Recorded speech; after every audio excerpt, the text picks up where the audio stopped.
Kalaulah misalkan kita sedang lapar, Pak. Udah gitu ngong adan. Tapi istri kita pada waktu yang bersamaan memberikan hidangan makanan kepada kita. Kita teh udah di tempat makan, udah mau makan, siap makanan di depan kita, mau disantap, Allahu Akbar, Allahu Akbar. Kira-kira di imam mau, Pak? Jadi imam we nembe adan mah. Nembe adan mah di imam we nya lawan misalkan komat. Nembe tah panginten pertanyaanna di dinya. Komode lawan adana adan maghrib. Kan kita teh sudah dari sebelumnya ngajagaan tuangeun eta teh. Tapi menjaga makanan bukan seperti petuah dokter ya. Pak, dijaga makanannya ya. Urang ngajagaan makanan teh kolek dijagaan. Ya, nanti nu aramis dijagaan, bala-bala siap di panangan, dijagaan, tongku batur. Kita mah seperti itu. Nah, jamaah sekalian, ini pertanyaannya, kalau kita sudah siap untuk makan, setelah itu sholat akan didirikan, pilih mana? Mam heula, tuang heula, nedah heula, atau napi sholat heula? Mana heula? Kumaha tuangeunana, lamun enak tuangeunana. Haneut keneh komodo lamun tiis memual enak deui. Wah, sigana mah mam heula nya. Kumaha ieu? Ya, kita bahas sekarang jamaah sekalian.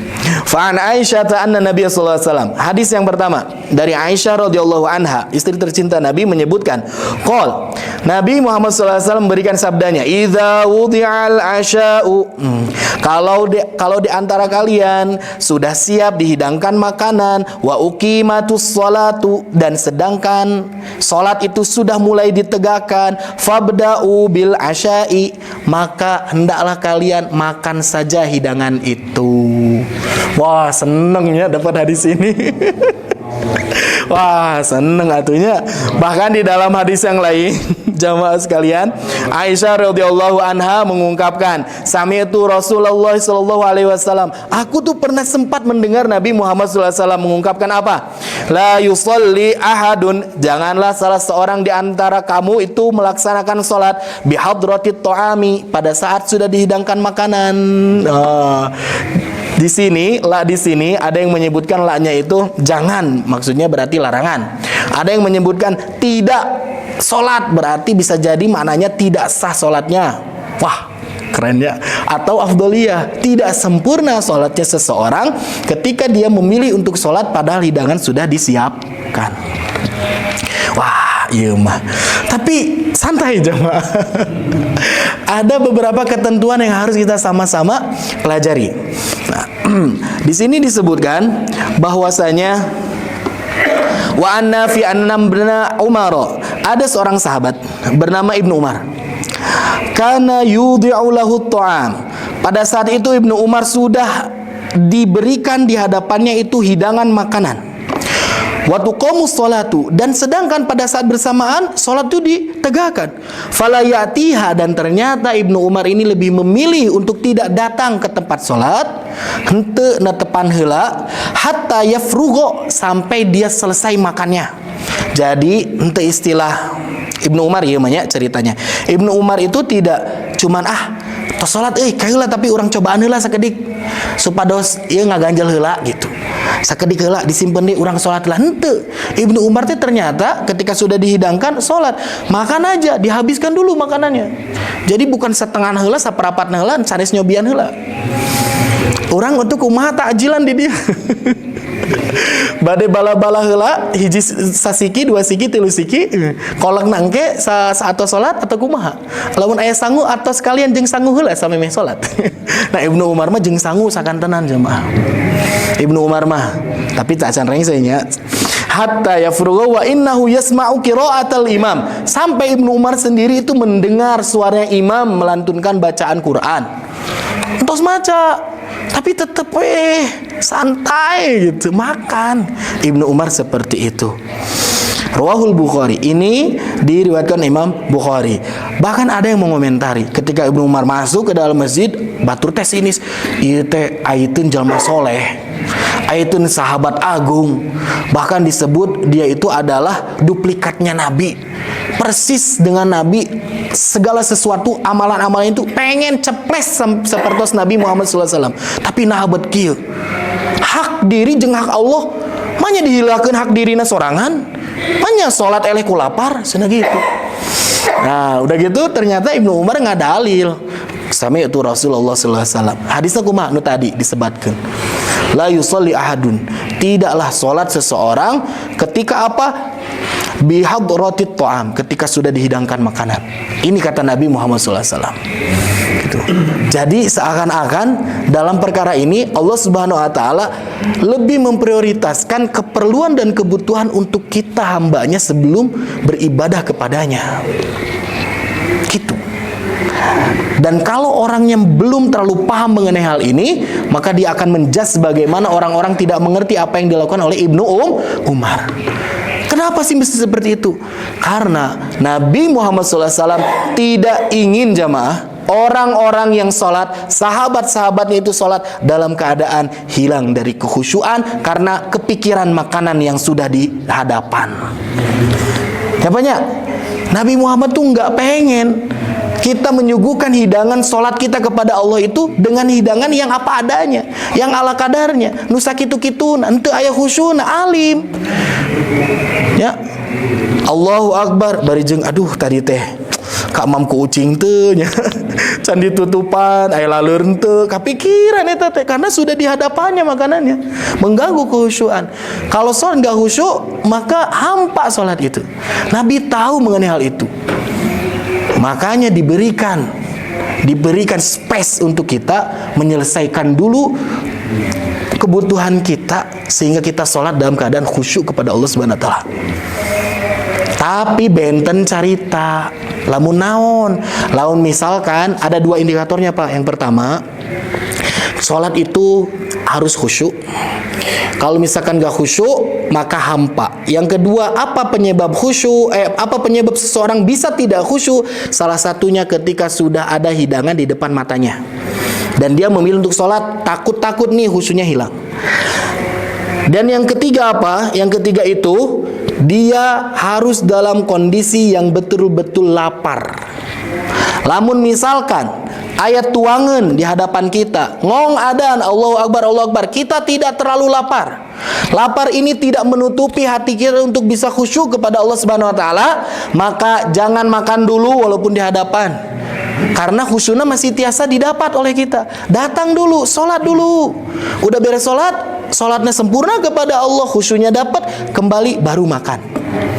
Itu ya. Jadi yang pertama, lamun teu lapar mah milihna sholat heula. Ya. Komo ieu mah istilah ti jam 5 kenen tos ngawitan emam bak. Jam setengah genep dessertnya bak nu aramis. Pas bade jam genep datang deui cuangkina. Iya mah sanes istilahnya udah nggak lapar itu mah. Masih ada hidangan sudah di depan. Biarkan dulu sholat mah, penting makan dulu. Enggak gitu konsepnya. Jadi kalau perut kita sudah kenyang atau kita sudah tidak lapar dan walaupun ada makanan di depan kita, maka lazimnya kata ulama yang didahulukan itu sholat.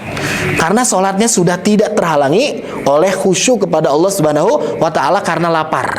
Tanu pertama, kita balik kondisinya jamaah sekalian. Kita lapar, tapi nggak ada makanannya. Bade cicing selawe ngahulang, aduh lapar keneng, kelah sholatna. Bade kitu atau Nabi kumaha? Tidak seperti konsepnya. Kalau memang tidak ada makanan hadir di hadapan kita, tidak ada santapan yang hadir di hadapan kita, walaupun kita lapar sekalipun, sholat heula. Da bade nungguan naon atuh. Ya. Ieu mah hadis ieu teh maksudna teh soteh laun misalkan makanan hadir di depan kita, kita tos kukurubukan pisan lapar. Tanem be, sok makanan heula, tuang we heula. Tapi kalau misalkan kita lapar nggak ada makanannya mau ngapain? Udah we sholat dulu. Gitu. Ya, jamaah sekalian, itu yang harus kita pahami dari hadis ini. Makanya bisa jadi jamaah, punten-punten nih, kita sedang melakukan perjalanan dalam satu mobil dengan teman-teman dan rekan-rekan. Ketika nyampe di tempat rest area, sebagian ada yang sholat dulu, sebagian ada yang makan langsung karena di depannya udah ada gorengan. Contohnya terus ayah kan yang gorengan gitu. Jangan sampai saling menjudge. Sahur anu dahar gorengan teh si eta mah nyaho urang teh lapar terus perjalanan jauh malah salat heula. So alim pisan eta mah. Sok soleh pisan si jalmi teh padahal hadisnya jelas. Ngadalil. Ya, sahur anu salat heula si eta mah padahal ge pirage di jalan, mobil lancar perjalanan karena AC tiis nyaman. Ah meureun lamun lapar ge teu lapar-lapar teuing. Milih imam heula urang we salat heula atuh kuduna mah.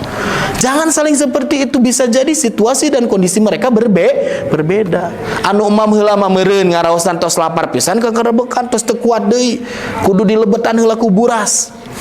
Ya, nalika salat teh jadi teu konsen. Nah, terbalik kalau ini mah enggak lapar walaupun ada makanan dihidangkan enggak lapar. Kejadian yang kedua. Ini hadis ini terjadi kalau apa? Kalau seseorang itu dia memang tidak merutinkan hal itu sering terjadi jamaah sekalian. Contoh henteu disengajakeun. Saya mah makan siang teh engke nungguan wong adan. Henteu. Memang jamnya sagitu pas kebetulan ketemu timingnya pas antara makanan dihidangkan wong adan. Jadi bukan sebuah rutinitas atau sesuatu memang disengaja gitu. Enggak seperti itu konsepnya. Ya. Jadi bukan atas dasar timing yang sengaja dipaskeun ambehan orang milih imam heula sameme ieu. Ya kalau bisa mau sholat jam 12, setengah 12 atau kita makan dulu ambil jongjon gitu. Kita atur waktunya kalau seperti itu. Yang kedua, kalau misalkan kita lapar, minta sama istri kita buat masakin sesuatu buat kita. Neng masak dulu sana. Lapar nih. Ya istri masak, pas nuju masak ngong adan. Nungguan mamen atau nabi ke masjid. Ke masjid, da tuangenan can hadir di depan kita. Karena kan ini sebutannya bihadrati to'am, makanannya hadir gitu. Ya Pak ya. Jadi jangan memudah-mudahkan juga terhadap hal ini dan juga jangan mensulit-sulitkan diri juga terhadap hal ini. Kedua-duanya tentunya yang menjadi barometer dan ukuran apa? Hati kita sendiri. Ya, kita yang merasakan situasinya terjadi oleh kita, orang lain berbeda lagi ceritanya. Maka yang terjadi itu ilatnya jamaah. Ya, kondisi, situasi, alasan sehingga hukumnya ini menjadi berbeda. Ya, jadi inti nama, lawan misalkan tos kukurubukan pisan, kalaupun sholat dia tidak khusyuk, makanan udah ada di hadapan, nah maksud ieu teh gitu. Sok we tuang. Lalu misalkan ada orang yang sudah dihadirkan makanan, dia lapar banget, malah dia memilih untuk sholat dulu sehingga sholatnya jadi teu khusyuk, maka makruh hukumnya gitu. Nah, maksud makruh teh gitu. Ya, itu barangkali jamaah sekalian. Insya Allah nanti kita akan lanjutkan pada kondisi-kondisi bagaimana status orang yang sholat sambil membawa rasa kebelet. Sholat barijeng, aduh kebelet yang wiwis, aduh hoyong kahampangan, aduh hoyong KWC, hoyong kajamban. Seperti apa hukumnya dan bagaimana batasan-batasannya? Insya Allah kita akan lanjutkan pada pertemuan yang akan datang. Cekap penginten sakitu atur nuhun hapunten ukasuhun, dan apabila ada yang ditanyakan waktu dan tempat dipersilahkan.